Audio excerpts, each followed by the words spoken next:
Assalamualaikum warahmatullahi wabarakatuh.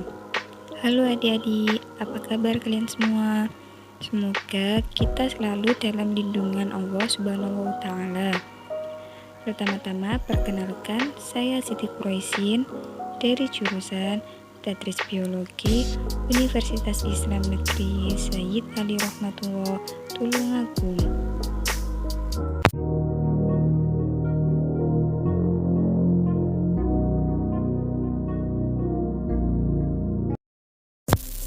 Kita akan mempelajari sistem pencernaan manusia kelas 8 semester 1 SMP atau MTS.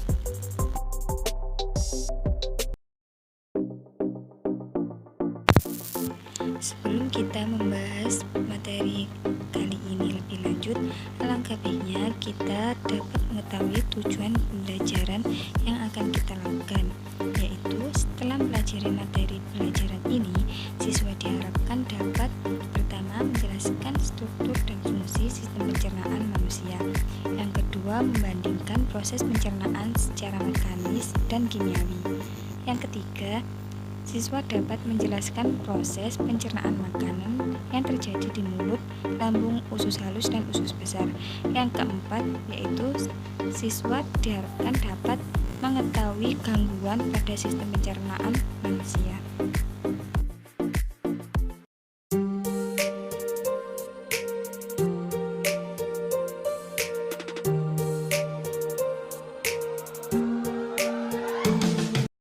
Yang pertama, kita akan bahas kebutuhan nutrisi. Makanan yang kita konsumsi seharusnya tidak hanya sekedar mengenyangkan, tapi juga harus mengandung nutrisi atau gizi. Nutrisi atau gizi adalah zat yang dibutuhkan makhluk hidup sebagai sumber energi, mempertahankan kesehatan, pertumbuhan, dan untuk berlangsungnya fungsi normal pada setiap jaringan dan organ tubuh. Makanan yang kita konsumsi sehari-hari harus mengandung 6 jenis nutrisi, yaitu karbohidrat, lemak, protein, vitamin, mineral, dan juga air. Karbohidrat, lemak, dan protein dibutuhkan dalam jumlah yang banyak, sedangkan vitamin dan mineral dibutuhkan tubuh dalam jumlah yang sedikit. Yang pertama yaitu karbohidrat. Karbohidrat adalah sumber utama energi bagi tubuh. 1 gram karbohidrat menghasilkan 4,1 kg kalori. Terdapat 3 jenis karbohidrat, yaitu gula, fatty, dan juga serat. Kemudian terdapat lemak. Lemak atau lipid diperlukan tubuh karena menyediakan energi sebesar 9,3 kal atau gram, melarutkan vitamin A, D, E, K, dan menyediakan asam lemak esensial bagi tubuh manusia. Selama proses pencernaan, lemak dipecah menjadi molekul yang lebih kecil, yaitu asam lemak dan gliserol. Lemak merupakan unit penyimpanan yang baik untuk energi. Kelebihan energi dari makanan yang kita makan akan diubah menjadi lemak dan disimpan untuk digunakan di lain waktu. Berdasarkan struktur kimianya, dikenal lemak jenuh dan lemak tak jenuh. Lemak tak jenuh biasanya cair pada suhu kamar. Nabati serta lemak yang ditemukan dalam biji adalah lemak tak jenuh. Lemak jenuh biasanya padat pada suhu kamar, ditemukan dalam daging, susu, keju, minyak kelapa, dan minyak sawit. Lemak jenuh yang berlebihan dapat meningkatkan kolesterol darah yang dapat menyebabkan penyakit jantung dan juga stroke.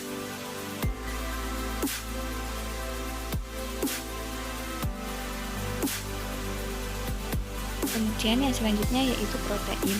Protein dibutuhkan sebagai penghasil energi untuk pertumbuhan dan mengamati sel-sel tubuh yang rusak, pembuatan enzim dan hormon, dan pembentuk antibodi atau sistem kekebalan tubuh.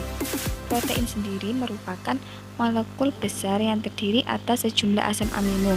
Asam amino terdiri atas karbon, hidrogen, oksigen, nitrogen, dan kadang belerang. Protein yang biasa kita makan dapat berasal dari hewan atau protein hewani dan dari tumbuhan atau protein nabati. Bahan makanan yang mengandung protein hewani antara lain daging, ikan, telur, susu, dan juga keju. Bahan makanan yang mengandung protein nabati seperti kacang kedelai, kacang hijau, dan kacang-kacang lainnya. Kemudian ada vitamin. Vitamin diperlukan untuk mengatur fungsi tubuh dan mencegah beberapa penyakit. Vitamin dapat dikelompokkan menjadi dua, yaitu vitamin yang larut dalam air seperti vitamin B dan vitamin C, dan vitamin yang larut dalam lemak antara lain vitamin A, D, E, dan K. Khusus vitamin D dapat membentuk ketika kulit terkena sinar matahari, karena di dalam tubuh ada provitamin D.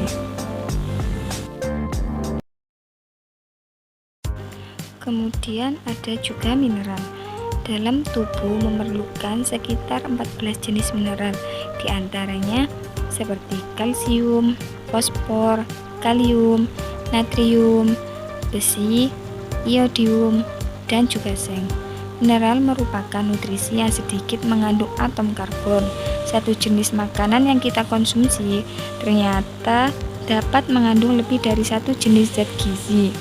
Misalnya, pada susu terkandung protein, lemak, serta juga mineral berupa kalsium. Kemudian yang terakhir ada air. Sekitar 60-80% sel tubuh makhluk hidup terdiri atas air. Tubuh dapat kehilangan air ketika bernafas, berkeringat, buang air besar maupun air kecil. Kehilangan air tersebut harus segera diganti dengan minum air sebanyak 2 liter atau 8 gelas sehari. Itulah sebabnya mengapa kita dianjurkan untuk selalu minum air setiap hari dengan sebanyak 2 liter atau 8 gelas sehari agar tubuh kita tidak kekurangan mineral. Pada gambar di samping itu yaitu dalam paru-paru terdapat 92% air, dalam darah terdapat 82% air, sedangkan dalam kulit terdapat 50% 80% air, dalam otot terdapat 75% air, pada otak terdapat 70% air, dan pada tulang terdapat 22% air. Untuk pembahasan kita yang kedua yaitu mengenai struktur dan fungsi sistem pencernaan makanan pada manusia. Yang pertama adalah organ pencernaan utama. Sistem pencernaan manusia terdiri atas organ utama berupa saluran pencernaan dan organ aksesoris atau tambahan. Saluran pencernaan merupakan saluran yang dilalui bahan makanan yang dimulai dari mulut, kerongkongan, lambung, usus halus, usus besar, rektum, dan berakhir di anus. Sedangkan lidah, gigi, kelenjar air ludah atau kelenjar saliva, hati, kantung empedu, dan pankreas merupakan organ aksesoris yang membantu pencernaan mekanis dan kimiawi. Di samping terdapat gambar dari organ penyusun sistem pencernaan. Di situ terlihat jelas ada mulut, kelenjar air ludah, kerongkongan, hati, lambung, usus halus, usus besar, rektum, dan juga anus. Adapun organ dari pencernaan utama yang pertama yaitu mulut. Di dalam mulut terdapat gigi, lidah, dan kelenjar air liur atau saliva. Air liur mengandung mukosa atau lendir, senyawa yang berfungsi sebagai antibakteri dan enzim amilase atau dikenal dengan enzim vitalin. Enzim ini akan memecah molekul amilum menjadi molekul maltosa. Di dalam mulut terjadi pencernaan makanan secara mekanis dan juga kimiawi. Pada gambar di samping dapat dilihat yaitu struktur dari mulut. Terdapat bibir, langit-langit atas, mula, lidah, gigi geraham, gigi taring, dan juga gigi seri. Yang kedua yaitu kerongkongan.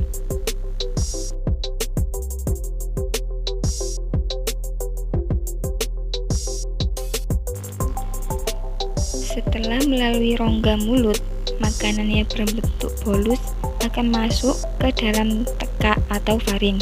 Faring adalah saluran yang memanjang dari bagian belakang rongga mulut sampai ke permukaan kerongkongan atau esofagus.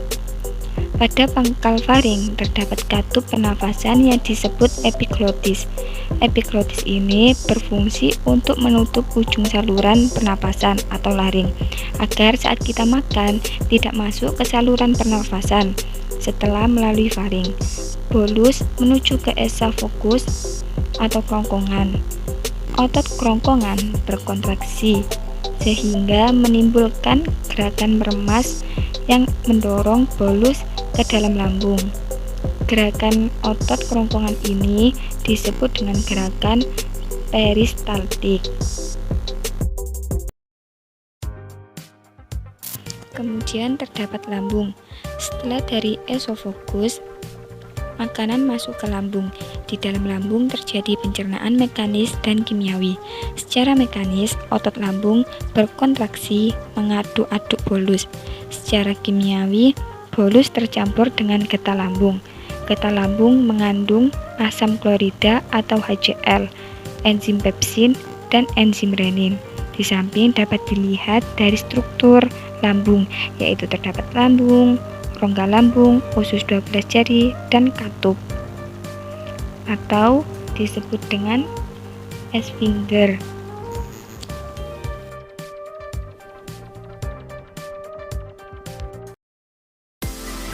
Kemudian terdapat usus halus. Usus halus memiliki panjang sekitar 8,25 meter. Usus halus terdiri atas 3 bagian, yaitu usus 12 jari atau duodenum dengan panjang sekitar 0,25 meter. Kemudian ada usus tengah atau biasa disebut dengan jejunum dengan panjang sekitar 7 meter. Dan usus penyerapan atau biasa disebut dengan ileum dengan panjang sekitar 1 meter. Dalam usus halus terjadi pencernaan secara kimiawi saja. Nah, pada gambar di samping, gambar struktur dari usus halus. Terdapat usus 12 jari, usus tengah, dan juga usus penyerapan.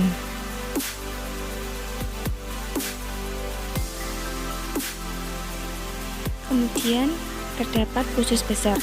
Usus besar atau kolon memiliki panjang kurang lebih 1 meter dan terdiri atas kolon ascendens atau naik dan kolon transversum atau mendatar dan kolon descendens atau menurun dan berakhir pada anus. Di antara usus halus dan usus besar terdapat usus buntu atau sekum. Pada ujung sekum terdapat tonjolan kecil yang disebut dengan umbai cacing atau appendix yang berisi massa sel darah putih yang berperan dalam imunitas. Nah, pada gambar di samping bisa dilihat terdapat kolon mendatar, kolon naik, dan juga kolon menurun. Pada gambar di samping terdapat usus buntu atau biasa disebut dengan sektum, dan juga ada umbai cacing atau biasa disebut dengan appendix. Terdapat rektum dan juga anus.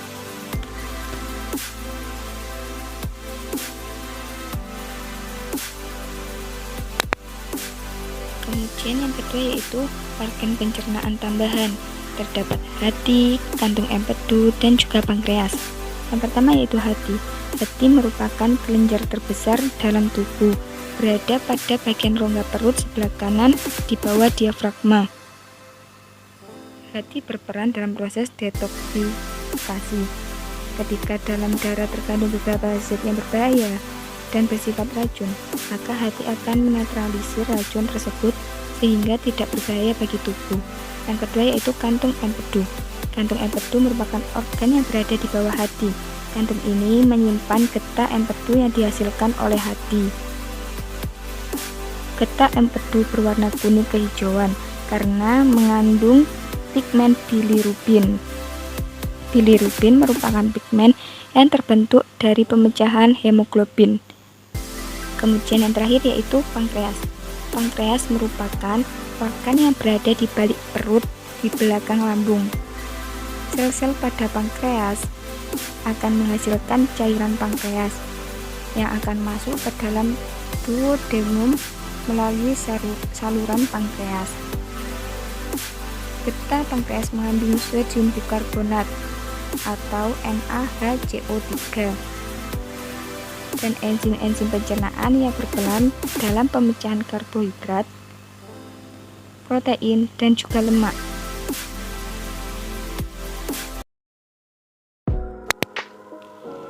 Kemudian pembahasan kita selanjutnya yaitu mengenai gangguan pada sistem pencernaan dan upaya untuk mencegah atau menanggulanginya.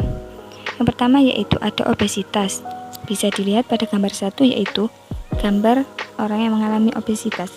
Obesitas adalah suatu kondisi tubuh yang memiliki kandungan lemak berlebih sehingga dapat menimbulkan efek negatif pada kesehatan. Obesitas dapat meningkatkan resiko terkena beberapa jenis penyakit seperti penyakit jantung, diabetes, dan osteoartritis. Obesitas umumnya disebabkan karena konsumsi makanan yang berlebih dan kurangnya aktivitas tubuh. Namun demikian, obesitas juga dapat disebabkan oleh keturunan melalui pewarisan gen atau akibat konsumsi obat tertentu. Upaya utama untuk mencegah atau menangani obesitas adalah dengan berolahraga dan mengatur pola makan. Pengaturan pola makan dapat dilakukan dengan mengurangi konsumsi makanan yang banyak mengandung energi seperti makanan yang tinggi gula dan lemak. Kemudian yang kedua yaitu terdapat karies gigi. Karies gigi atau gigi berlubang merupakan kerusakan gigi akibat infeksi bakteri.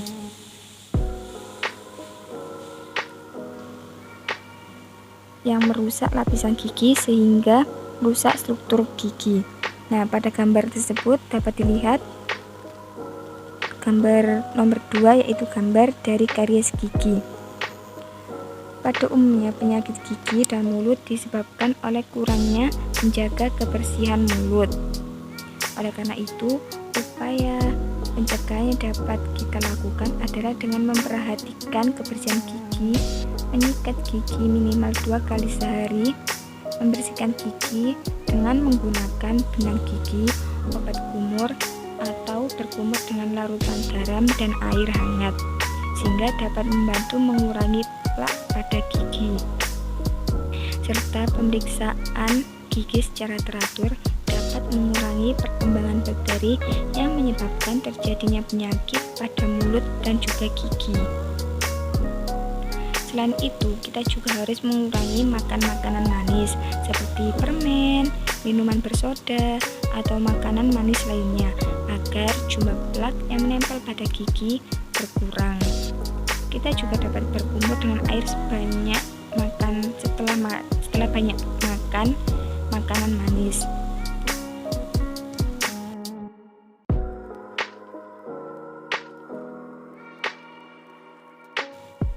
Selanjutnya yaitu MAC atau gastritis.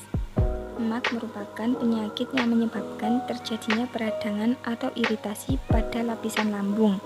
Kita bisa perhatikan pada gambar di bawah ini yang nomor 3. MAC dapat diakibatkan meningkatnya asam lambung, infeksi bakteri, Helicobacter pylori, peningkatan asam lambung, stres, makan tidak teratur, dan mengkonsumsi makanan yang terlalu pedas atau asam. MAC dapat dicegah dengan cara makan teratur, makan secukupnya, cuci tangan sebelum makan, menghindari makanan yang memicu produksi asam lambung yang berlebihan, seperti makanan yang asam, makanan pedas, dan kopi. Selain itu, menghindari stres yang berlebihan juga dapat membantu mencegah sakit MAC. Apabila MAC disebabkan adanya infeksi bakteri, dapat diobati dengan mengkonsumsi obat antibiotik seperti amoxicillin dan juga tetracycline. Kemudian yang selanjutnya yaitu pada gambar 4 terdapat penyakit hepatitis. Hepatitis merupakan Penyakit peradangan pada hati. Orang yang menderita hepatitis ringan memiliki gejala seperti orang yang terkena flu biasa, yaitu sakit otot dan persendian, demam, diare, dan sakit kepala. Penderita hepatitis akut dapat mengalami jaundice atau menguningnya kulit dan mata, membesarnya hati, dan membesarnya limfa. Hepatitis apabila tidak segera ditangani dapat memicu fibrosis atau kerusakan pada hati dan sirosis atau gagal hati kronis. Sirosis dapat meningkatkan resiko berkembangnya kanker hati. Virus hepatitis B merupakan penyebab utama dari penyakit hepatitis. Jadi, apabila terdapat gejala seperti tersebut, segera periksakan ke dokter.